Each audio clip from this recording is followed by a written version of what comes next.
اس video کو دیکھنے سے قبل اس ویڈیو کو لائک کیجئے، اپنے دوستوں کے ساتھ شیئر کیجئے، اور اگر ابھی تک آپ نے ہمارے چینل کو سبسکرائب نہیں کیا تو اسے سبسکرائب کر لیجئے اور ساتھ ہی موجود بیل آئیکن کو دبا لیجئے تاکہ آپ کو تمام نئی سٹوریز ملتی رہیں۔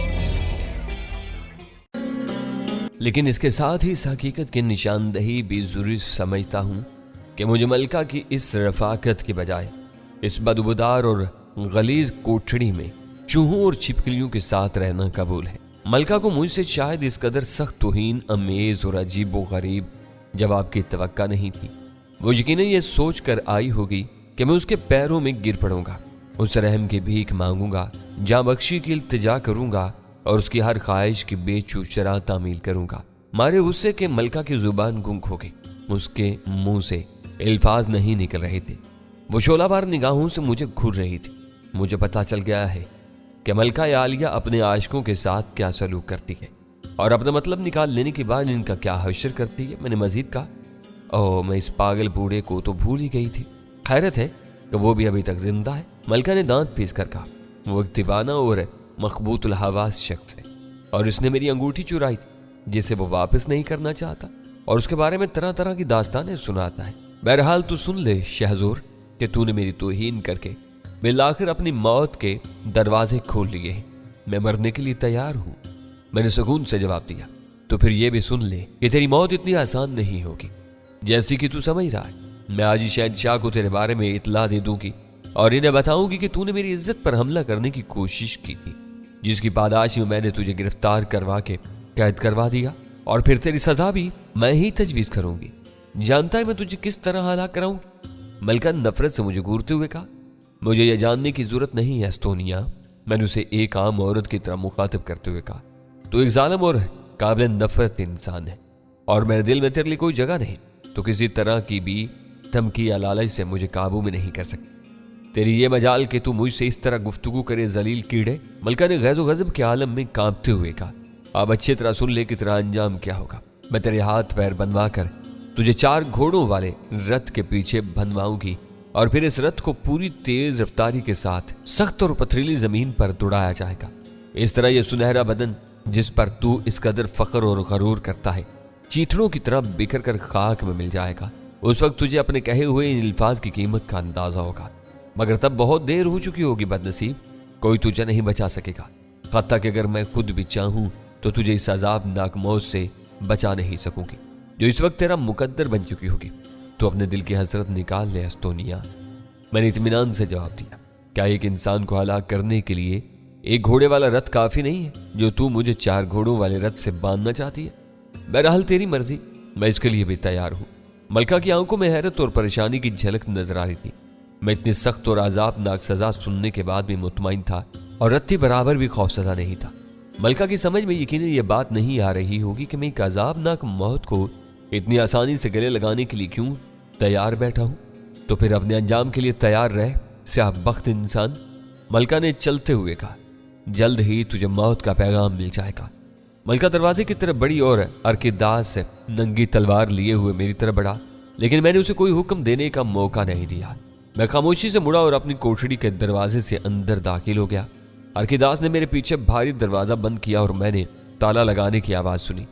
میں دروازے کے پیچھے چھپا ہوا تھا اور تمہاری اور استونیا کی گفتگو سن رہا تھا۔ اکلوس نے دروازہ بند ہونے کے بعد مجھ سے مخاطب ہو کر کہا، میری سمجھ میں نہیں آتا کہ تم کس قسم کے انسان ہو، تم نے اس آسانی سے موت کو گلے لگانے کا فیصلہ کر لیا۔ تمہارے خیال میں مجھے کیا کرنا چاہیے تھا؟ میں نے پوچھا۔ تمہیں ملکہ کی اس پیشکش کو قبول کر لینا اور اس تنگ و تاریک عقوبت خانے سے نکل جانا چاہیے تھا۔ ایک بار یہاں سے نکل جانے کے بعد تم ملکہ کے چنگل سے فرار ہونے کی کوشش کر سکتے تھے، اور کون جانے تمہاری یہ کوشش کامیاب بھی ہو سکتی تھی۔ اکلوس نے کہا، میری کوشش ناکام نہیں ہوتی میرے دوست، میں نے مسکراتے ہوئے اس سے کہا۔ اکلوس خاموشی سے مجھے دیکھتا رہا۔ ایک دن اور گزر گیا۔ اس اگلے دن دروازے کے باہر پھر آہٹیں سنائی دیں۔ میں اور اکلوس دونوں دروازے کی طرف متوجہ ہو گئے۔ بھاری بھرکم دروازہ ایک بار پھر زبردست چچراہٹ کے ساتھ کھل گیا۔ ایک بار پھر ارکیداس کی شکل نظر آئی جس نے اشارے سے مجھے اپنی طرف بلایا۔ میرے کوٹھڑی سے باہر آنے کے بعد ارکیداس نے باہر سے تالا لگا دیا۔ ایک عجیب بات میں نے یہ محسوس کی کہ اس بار ارکیداس کے ہاتھ میں حسب معمول ننگی تلوار نہیں تھی، وہ بالکل خالی ہاتھ تھا۔ میں ارکیداس کے پاس آیا اور ارکیداس مجھے دوسرے کمرے میں لے گیا، جہاں سے ہم دونوں سیڑھیاں چڑھ کر اوپر والے کمرے میں آ گئے۔ اس کمرے میں آتے ہی میری نظر 2 آدمیوں پر پڑی جنہوں نے چادروں سے اپنے چہروں کو چھپایا ہوا تھا۔ مجھے اور ارکیداس کو دیکھ کر ان دونوں نے اپنے چہرے کھول دی۔ میرے سامنے استاد اور مغرس کھڑے تھے۔ مغرس دوڑ کر مجھ سے لپٹ گیا اور بچوں کی طرح سسکیاں دینے لگا۔ میں نے شفقت آمیز انداز میں اس کا شانہ تھپتھپایا۔ استاد خاموش کھڑا مجھے دیکھ رہا تھا۔ ارکیداس ہم لوگوں کو اسی طرح چھوڑ کر کمرے سے باہر نکل گیا۔ شہزور، مجھے تم سے اس قدر غلط حرکت کی امید نہیں تھی، استاد نے مجھ سے شکایتی لہجہ میں کہا۔ مجھے اس بات پر فخر ہے استاد کہ میں نے کوئی غلط حرکت نہیں کی۔ ملکہ نے جو کچھ کہا ہے وہ سب جھوٹ ہے، مگر ملکہ کے الزامات کی روشنی میں تمہارے خلاف فیصلہ دیا جا چکا ہے۔ تمہیں 4 گھوڑوں والے رتھوں، استاد کی آواز بھرا کی۔ مجھے معلوم ہے استاد، میں نے سکون کے ساتھ جواب دیا، اور پھر مختصر الفاظ میں اپنی پوری داستان استاد کو سنا دی، اور جو کچھ اکلوس اور اس کے بیٹے کے ساتھ پیش آیا تھا وہ بھی اسے بتا دیا۔ میں نے اسے تہہ خانے میں ملکہ کی آمد کے بارے میں بھی بتایا۔ استاد اور مغرس آنکھیں پھاڑے میری باتیں سنتے رہے۔ تھوڑی دیر تک خاموشی طاری رہی، پھر استاد بولا، ارکیداس میرا شاگرد رہ چکا ہے اور میری بڑی عزت کرتا ہے۔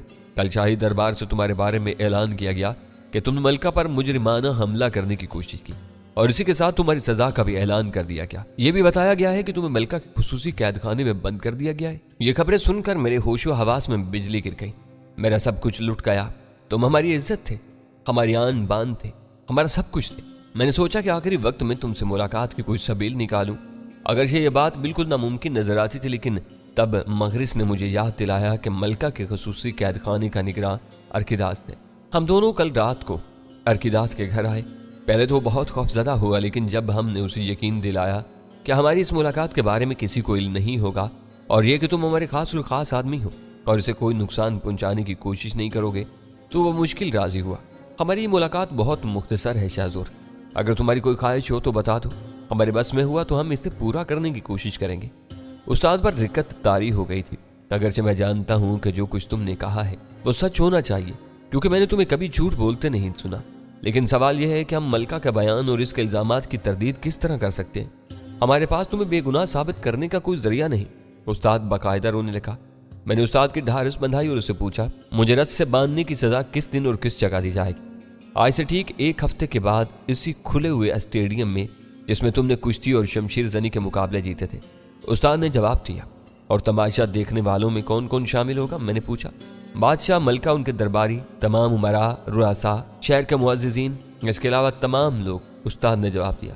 ایتھنز کے لوگ اس قسم کے موقعوں پر بھاری تعداد میں جمع ہو جاتے ہیں، اور میرا خیال ہے کہ اس بار مجمع بہت زیادہ ہوگا، کیونکہ اہل ایتھنز کے لیے تم ایک جانی پہچانی شخصیت ہو اور وہ تمہیں ایک ہیرو کے روپ میں دیکھ چکے ہیں۔ میری تم سے گزارش یہ ہے استاد کہ تم اس تماشے میں ضرور آنا، اور اپنے کلب کے جتنے زیادہ لوگوں کو ساتھ لا سکتے ہو انہیں ساتھ لانا۔ اس کے علاوہ تم کوشش کرنا کہ سرسبز والوں کے آدمی بھی اس موقع پر موجود ہوں، اور جتنے زیادہ سے زیادہ لوگ موجود ہوں اتنا ہی اچھا ہے۔ تم کرنا کیا چاہتے ہو؟ استاد نے پوچھا۔ میں ایتھنز کے امراء اور رؤساء اور عام لوگوں کے سامنے ملکہ استونیا کی انسان دشمن حرکتوں کو بے نقاب کرنا چاہتا ہوں۔ میں نے کہا، اس سے کیا فائدہ ہوگا؟ استاد نے افسوس کے عالم میں ہاتھ ملتے ہوئے کہا، بھلا ملکہ کے مقابلے میں تمہاری بات کا کون یقین کرے گا؟ مجھے اپنی بات منوانے کا فن آتا ہے استاد، میں نے مسکرا کر استاد کی طرف دیکھتے ہوئے کہا، اور تم اس بات سے بخوبی واقف ہو؟ استاد چونک کر میری طرف دیکھنے لگا۔ مجھے سرسے میں پہلی بار اس کی آنکھوں میں خوشی کی ایک لہر سی دوڑتی ہوئی نظر آئی۔ ہاں شہزور، اس نے آہستہ سے کہا، میں کچھ جانتا ہوں اور کچھ نہیں بھی جانتا، مگر میری دلی تمنا ہے کہ تم زندہ رہو اور یہ لوگ تمہیں کوئی نقصان نہ پہنچا سکے۔ میرا ایک کام کرو استاد، میں نے استاد کی بات کو نظر انداز کرتے ہوئے کہا۔ شرنجانہ گاؤں میں اکیلی پریشان ہو رہی ہوگی، میں اس سے 3 دن میں واپسی کا وعدہ کر کے آیا تھا، اور آج تقریباً 1 ہفتہ گزر گیا ہے۔ تم کسی کو بھیج کر اسے بلوا لو، مگر خیال رہے کہ اسے ابھی میرے بارے میں کچھ نہ بتانا۔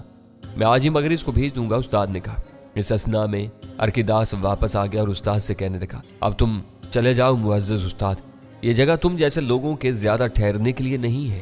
ایسا نہ ہو کوئی آ جائے اور ہم سب مصیبت میں گرفتار ہو جائیں۔ تمہارا بہت شکریہ ارکیداس کہ تم نے میری خاطر اتنا بڑا خطرہ مول لیا۔ میں ہمیشہ تمہارا احسان مند رہوں گا۔ شکریہ کی ضرورت نہیں استاد، ارکیداس نے کہا۔ مجھے خوشی ہے کہ میں کبھی تمہارے کام آ سکا۔ میں دوبارہ سیڑھیاں اتر کر واپس اپنے کمرے میں آ گیا اور ارکیداس نے باہر سے تالا لگا دیا۔ اکلوس بے چینی سے کمرے میں ٹہل رہا تھا۔ اس بار وہ دروازے سے کان لگا کر باتیں نہیں سن سکا تھا، کیونکہ ہم لوگ اوپر والے کمرے میں تھے اور نیچے والے کمرے میں ارکیداس نے تالا لگا دیا تھا۔ اس لیے اخلوص اوپر بھی نہیں آ سکتا تھا۔ کون آیا تھا؟ اسے مجھے دیکھتے ہی دوڑ کر پوچھا۔ کیا ملکہ نے پھر تمہارے لیے کوئی پیغام بھیجا ہے؟ نہیں، میں نے جواب دیا۔ میرے اوپر لگائے گئے الزامات اور ان کی سزا کا اعلان کیا جا چکا ہے، اور آج سے ٹھیک 1 ہفتے بعد اس سزا پر عمل ہوگا۔ تمہیں یہ بات کس نے بتائی؟ اخلوص نے پوچھا۔ میں نے مختصراً اپنے استاد اور مغرض کی آمد اور ان سے ہونے والی گفتگو کے بارے میں اسے بتایا۔ مجھے یہ بری خبر سن کر بہت افسوس ہوا، اخلوص نے غم زدہ آواز میں کہا۔ اتنے دنوں کے بعد میں نے ایک انسان کی شکل دیکھی تھی، اور وہ بھی مجھ سے بچھڑنے والا ہے۔ میرے اوپر احسان کرو شہزور، اور یہاں سے رخصت ہونے سے پہلے اپنے ہاتھوں سے میرا گلا گھونٹ دو۔ تم نے پہلے بھی مجھ سے یہ بات کہی تھی، اور میں نے تمہیں بتا دیا تھا کہ میں تمہیں یہاں سے زندہ نکال کر لے جاؤں گا۔ میں نے جواب دیا، لیکن خود تمہاری ہلاکت کے سامان کیے جا رہے ہیں۔ میرے عزیز، تم مجھے کس طرح یہاں سے رہائی دلا سکو گے؟ اس نے کہا۔ یہ کام تم مجھ پر چھوڑ دو اور اس بارے میں زیادہ پریشان مت ہو۔ میں نے کہا، یقین کرو میری بالکل سمجھ میں نہیں آتا کہ تمہارے ذہن میں کیا منصوبہ ہے۔ کیا باہر تمہارے آدمی موجود ہیں جو تمہیں اس جگہ سے فرار میں مدد دیں گے؟ اخلوص نے پوچھا۔ نہیں، میں نے سختی سے جواب دیا۔ اس شہر میں اگرچہ میرے دوستوں اور مداحوں کی تعداد کم نہیں، لیکن مجھے یہاں سے فرار کرانے کے بارے میں تو کوئی سوچ بھی نہیں سکتا۔ تو کیا تم اکیلے بغیر کسی باہر کی مدد کے یہاں سے فرار ہونے کے بارے میں سوچ رہے ہو؟ اخلوص نے پوچھا۔ تم نے شاید میری بات غور سے نہیں سنی اخلوص، میں نے مسکراتے ہوئے اس سے کہا۔ میں نے تم سے یہ کب کہا ہے کہ میں یہاں سے راہ فرار اختیار کروں گا؟ نہیں، میں یہاں سے فرار نہیں ہوں گا، بلکہ وہ لوگ خود مجھے یہاں سے آ کر لے جائیں گے۔ آج سے ٹھیک 1 ہفتے کے بعد پھر وہ مجھے ہلاک کرنے کی کوشش کریں گے، لیکن وہ مجھے ہلاک نہیں کر سکیں گے، اور میں دوبارہ یہاں واپس آ کر تمہیں اس قید خانے سے رہائی دلواؤں گا۔ تم نہ جانے کیا کہنا چاہتے ہو شہزور، اس نے الجھتے ہوئے کہا۔ تمہاری ایک بات بھی میری سمجھ میں نہیں آتی۔ میں یہ پوچھتا، تم اب کچھ مت پوچھو، میں نے اس کی بات کاٹتے ہوئے کہا، اور آئندہ 1 ہفتے کے دوران ہمارے درمیان اس موضوع پر کوئی گفتگو نہیں ہوگی۔ جو کچھ ہوگا تمہارے سامنے آ جائے گا، ٹھیک ہے؟ اخلوص نے کہا۔ مجھے خود بھی اس موضوع سے الجھن ہوتی۔ اگلے 7 دن کے دوران کوئی واقعہ پیش نہیں آیا، سوائے اس کے کہ چوہوں اور کیڑوں مکوڑوں کے لیے پھینکے جانے والی غلاظت میں تقریباً 2 گنا اضافہ ہو گیا تھا۔ کمرے کے پتھریلے فرش پر جگہ جگہ سڑی گلی اشیاء کے ڈھیر لگ گئے تھے، اور تعفن میں مزید اضافہ ہو گیا۔ میں دن میں کئی بار گھاس پھوس کی مدد سے فرش کو صاف کرتا تھا اور غلاظت کو ایک کونے میں جمع کر دیتا تھا۔ رات کو چوہے اسے پھر سارے فرش پر پھیلا دیتے تھے۔ ہمارے لیے بھیجا جانے والا کھانا اور بھی زیادہ خراب اور بد مزہ کر دیا گیا تھا۔ اخلوص ان حالات سے سخت پریشان ہو رہا تھا، لیکن میں اس کی ڈھارس سے بندھاتا تھا اور اسے یقین دلاتا تھا کہ مصیبت کے دن زیادہ نہیں ہے۔ 8ویں دن سورج نکلنے کے تھوڑی ہی دیر بعد دروازے کے باہر آدمیوں کی آوازیں سنائی دینے لگیں۔ وہ آ گئے ہیں، میں نے اخلوص کے شانے پر ہاتھ رکھتے ہوئے کہا۔ اب وہ مجھے مقتل کی طرف لے جائیں گے، لیکن تم پریشان مت ہونا، میں واپس آؤں گا۔